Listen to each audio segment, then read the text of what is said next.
Los ninivitas eran de los pueblos y de las naciones más brutales del mundo antiguo.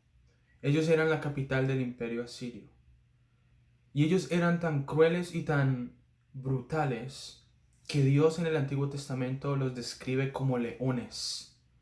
Porque ellos, la manera de ellos ser, los hacía tener características de leones.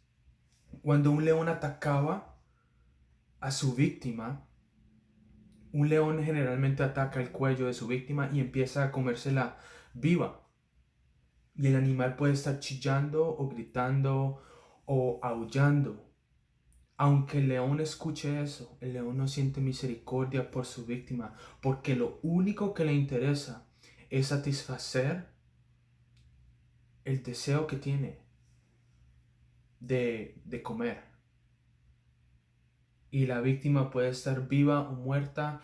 Cuando el león ya ha comido y ha quedado satisfecho, el león arrastra a su presa hasta la guarida o hasta el lugar donde están los leoncillos, en donde otros leones y los leoncillos terminan de comerse el animal. Y asimismo eran los ninivitas. Ellos eran como leones, según la descripción de Dios en el libro de Nahum, uno de los profetas menores. Los ninivitas eran como leones porque ellos iban a los pueblos vecinos, como si fueran leones, y allí atacaban a sus víctimas y cometían los actos de violencia más impensables e inimaginables que puedan existir.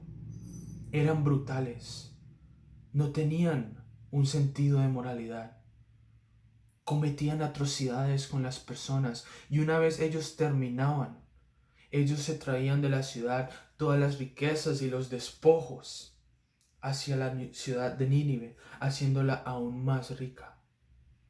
Entonces los ninivitas resemblaban a los leones. Y la brutalidad de los ninivitas, la violencia de ellos era algo conocido en el mundo antiguo. Los ninivitas, cuando ellos capturaban a sus víctimas, les arrancaban los dedos, las orejas, los ojos, les cortaban las narices a sus víctimas, les arrancaban la piel y pegaban la piel en las murallas de la ciudad. Torturaban a mujeres, a niños, a hombres, sin importar si fuesen personas indefensas, sin importar si fuesen jóvenes o viejos. Los reyes ninivitas ordenaban a sus ejércitos a empalar a las personas que ellos capturaban, introduciendo una estaca por la parte posterior del cuerpo humano hasta que saliera por la boca, y clavaban a las personas en las afueras de las ciudades, en donde venían perros y cerdos y aves y animales salvajes y se comían los cadáveres de las personas. Los reyes decapitaban a sus víctimas y traían consigo mismos las cabezas de estas personas y las colgaban en los jardines de sus palacios en la ciudad de Nínive. Y también muchas veces arrancaban las cabezas de las personas y hacían pilas de cabezas a la entrada de la ciudad o al lado de la carretera, para que esto sirviera como una advertencia a todo aquel que quisiera resistirse a su poderío. Esa era la brutalidad y la inmoralidad de los ninivitas. Y por más de 200 años, ningún pueblo o nación pudo hacerle frente a esta ciudad de Nínive. Los reyes tenían miedo cuando se nombraba su nombre. Los reyes de toda la tierra creían que los ninivitas jamás iban a ser conquistados, que el imperio asirio iba a durar para siempre. Y cuando nadie podía derrotar a los ninivitas, cuando ningún pueblo o nación o rey podía hacer justicia contra las atrocidades y la crueldad que ellos cometían, el Dios de toda la tierra, el Rey de reyes y Señor de señores, el juez de jueces, se levantó de su trono para hacer justicia. Y a través del profeta Nahum le dijo a los ninivitas: heme aquí, estoy contra ti. Entonces, con este pequeño contexto que les he compartido, tengamos esto en mente para la enseñanza que vamos a tener hoy, en donde yo solamente voy a explicar los primeros 2 versículos del capítulo 1 de Jonás. Y yo espero que este pequeño contexto que les acabo de compartir les pueda ayudar a entender un poquito el por qué Jonás tenía que ir a predicar a la ciudad de Nínive. Dice así el versículo 1 del capítulo 1 de Jonás: vino palabra de Jehová a Jonás, hijo de Amitai, diciendo: levántate y ve a Nínive, aquella gran ciudad. Dios le habla a Jonás y le dice a Jonás que se levante y que fuera a la ciudad de Nínive, Jair Hagedula, la gran ciudad. ¿Y por qué Dios la describe como una gran ciudad? Pues probablemente porque la reputación de Nínive era conocida en todos lados. Todo el mundo, incluso Jonás, hubiera sabido exactamente quién eran los ninivitas y las atrocidades y las brutalidades que ellos cometían con las personas. Entonces Dios la describe como una gran ciudad, y la misión de Jonás era ir a esta ciudad de Nínive. Asimismo nosotros no se nos ha enviado específicamente a predicar o a ir a la ciudad de Nínive. Pero en el Nuevo Testamento a nosotros los cristianos el Señor nos comanda a ir a todo el mundo.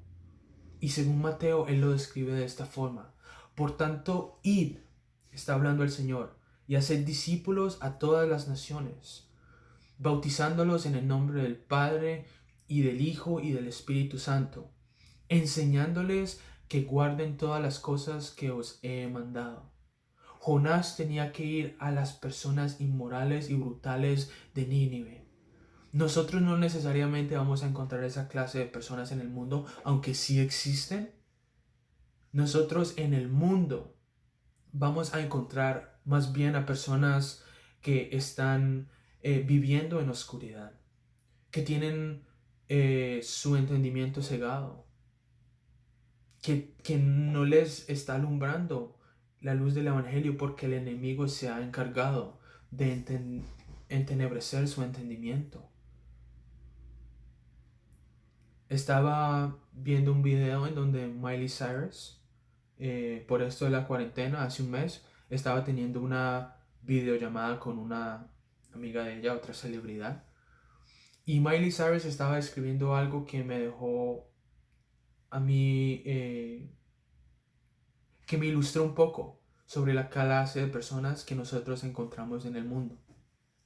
Miley Cyrus estaba contando a su amiga que la razón por la cual ella había dejado el cristianismo, que ella, aunque ella había crecido en una iglesia cristiana, sus padres todos los domingos la llevaban a la iglesia, a medida que ella fue creciendo, ella se fue apartando del cristianismo y de la iglesia porque había cosas en su vida con las que ella estaba bien y que los cristianos supuestamente o la palabra de Dios la atacaba, y entonces ella no se sentía paz con Dios. Entonces ella no podía tener una relación con Dios y al mismo tiempo practicar la clase de vida que ella quería vivir. Entonces ella le describía a su amiga que cuando ella se hizo adulta, ella pudo tener una relación con Dios como una adulta, a su manera. Ella pudo tener una relación con Dios de una manera que funcionara para ella. Y eso ilustra, hermanos, la clase de personas que nosotros vamos a encontrar en el mundo. No vamos a encontrar personas tan crueles, aunque sí existen, como los ninivitas, pero sí vamos a encontrar personas que quieren tener una relación con Dios a su manera. Quieren tener una relación con Dios de una manera que funcione para ellos. Vamos a encontrar a personas en el mundo que van a querer tener un pie en la iglesia y un pie en el mundo, porque eso es lo que funciona para ellos. Vamos a encontrar a personas que van a estar consumiendo alcohol y emborrachándose, yendo a fiestas, practicando la inmoralidad y aún así pensando que pueden tener una relación con Dios, porque eso es lo que funciona para ellos. Vamos a encontrar a personas que van a estar perdidas en fornicación, en adulterio, en homosexualidad, en pornografía, y que aún así están pensando que pueden tener una relación con Dios porque Dios los acepta tal y como ellos son. Vamos a encontrar personas que van a estar en oscuridad, que van a tener su entendimiento entenebrecido por el enemigo. Personas que solo viven, como dice el apóstol Juan en una de sus cartas, para satisfacer los deseos de sus ojos, los deseos de su carne y la vanagloria de la vida. A Jonás se le mandó a que fuera a la ciudad de Nínive. A nosotros se nos ha mandado a que vayamos al mundo y que alcancemos a todas estas personas. Y sigue diciendo el versículo 2. Levántate y ve a Nínive. Está hablando el Señor. A aquella gran ciudad y pregona contra ella. La misión de Jonás era pregonar, predicar en contra de los ninivitas. ¿Y cuál era la razón por la cual Dios quería que Jonás fuera y pregonara contra los ninivitas? Pues porque a través de la predicación de Jonás, cuando él los llamara a ellos por sus pecados y los comandara a que se arrepintieran y les dijera que todo lo que ellos estaban haciendo estaba mal delante de los ojos del Señor, cuando ellos escucharan la proclamación de Jonás, entonces ellos iban a poder arrepentirse. La predicación de Jonás, la proclamación de Jonás iba a ser el instrumento por el cual ellos iban a poder alcanzar el arrepentimiento. La razón por la cual nosotros predicamos y proclamamos y pregonamos en el mundo es porque ese es el vehículo, ese es el instrumento por el cual las personas pueden arrepentirse. Dice el apóstol Lucas, perdón, no el apóstol, Lucas, el doctor, dice en Lucas 24, 46, 47, y les dijo, así está escrito, que el Cristo padeciera y resucitara de entre los muertos al tercer día, y que en su nombre se predicara el arrepentimiento para el perdón de los pecados a todas las naciones, comenzando desde Jerusalén. La razón por la cual nosotros predicamos y pregonamos es porque con nuestra predicación las personas pueden llegar al arrepentimiento. Y es verdad que con esto del COVID-19 a nosotros se nos ha puesto un poco difícil cumplir esa misión que el Señor nos ha dado de ir y predicar el arrepentimiento para el perdón de los pecados. Es verdad que tenemos muchos obstáculos en el sentido de que no podemos salir a la calle y no podemos hacer lo que hacíamos antes con las personas, o al menos lo estamos haciendo de una manera más mermada. Pero aún así, este COVID-19 y la orden que nosotros tenemos de quedarnos en casa y de evitar cualquier contacto social no está por encima de la misión que el Señor nos ha dado. Eso no quiere decir que vamos a quebrar las leyes que el gobierno ha establecido, que nos quedemos en casa.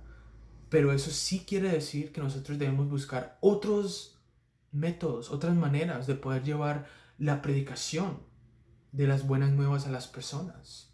Y como no podemos salir, como no podemos reunirnos en números grandes, eso quizás signifique que vamos a tener que llamar a las personas por teléfono.